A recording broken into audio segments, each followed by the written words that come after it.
চারিদিকে যখন অন্যায় ও পাপে পূর্ণ হয়, লাঞ্ছিত হয় নারী, তখনই মাতৃশক্তির আবির্ভাব হয় তার সংহারকারিণী রূপে।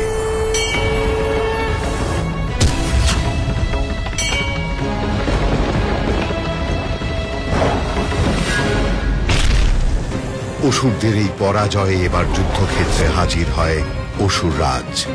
ক্ষিপ্ত অসুররাজ তার মায়া বিস্তার করে হস্তির উপর।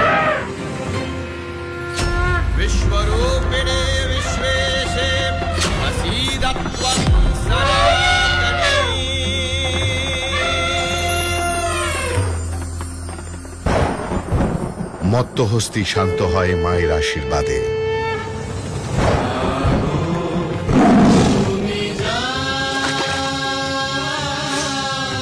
মহালয়ার পূর্ণ লগ্নে আসছে জাগো মা জাগো দুর্গা জি বাংলায়।